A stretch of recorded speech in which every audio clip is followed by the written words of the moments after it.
And welcome back to Peachtree Morning. This lady's star is rising rapidly, and it's because of her great talent at making the most difficult things at home quite simple. B. Smith joins us this morning with a shining example. It's pumpkin apple soup. All right. It's very, very simple. I'm using one onion that I've chopped up, and I'm using two green apples that I've seeded and cored and peeled. And I'm going to let this saute for about maybe 2 minutes.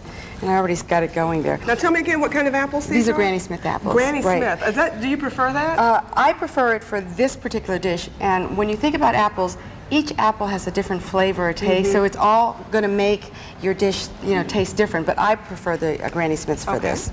And I would let this saute until it cooks down.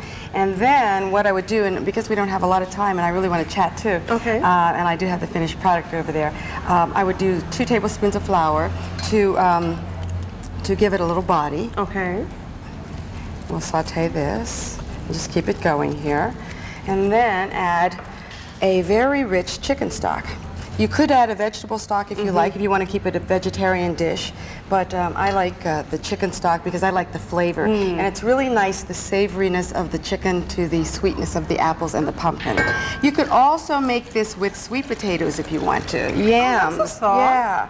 So I try to do foods that you can do and do it with your flair. That's what B. Smith is all about. Mine is just sort of a guide. There's the recipe, but then you want to play with things.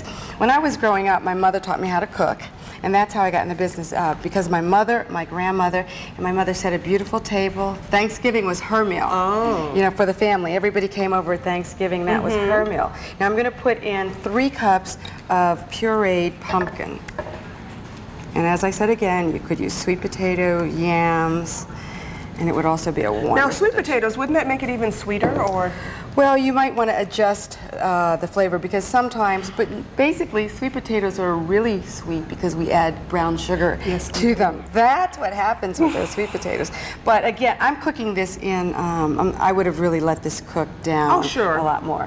I'm adding a teaspoon of ginger, nutmeg, and cinnamon. So that would give it its great flavor.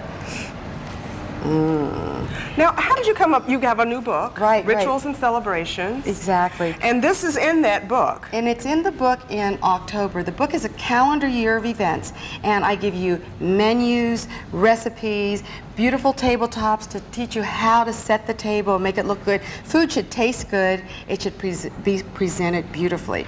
I even give some craft tips, like painting gourds, painting glass. Now think about this. The holidays are coming up. You can take a clear glass bowl like this and work with kids, and kids like to do crafts.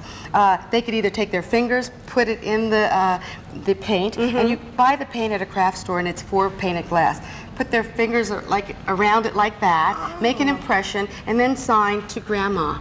That would be a big hit. I know. So there are those kinds of things in the book. There is a bid whist card party that you have at home. Oh, no, I love that. Yes, definitely. So I just give it a theme: bid whisk and brown beverages. So I give everything a theme. I do Mardi Gras, and then it's about wearing masks and the foods, the Creole foods from Louisiana and things like that. Now I know a lot of times people compare you to Martha Stewart, but I somehow just can't see Martha and bid whist. No, not at all. I can't either.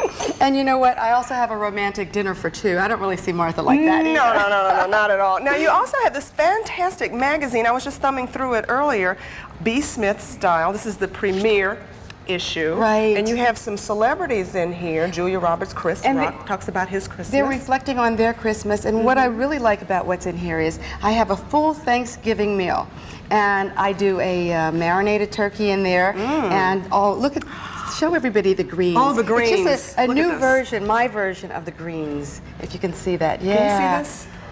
With the, that was the first thing that I thumbed through, and it looks delicious. And you know what? A lot of people are intimidated to do big meals like Thanksgiving.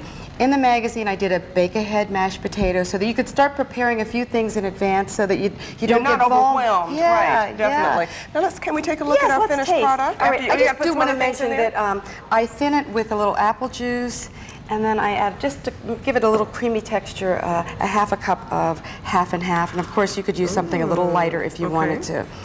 Again, I like to tailor recipes to my guest, and if somebody says to me, well, I'm watching my weight, then I would go a little lighter on this recipe. That's great. This looks fantastic. Okay. Here is and what is Those are pumpkin biscuits. pumpkin biscuits? Yes, yeah. Oh, you go, girl. Look, we even made a little turkey. Wow. Cute. It's that time of the year. Great. Well, let me tell everybody the name of the book one more time. It's Rituals and Celebrations by B. Smith. There it is right there. Great book.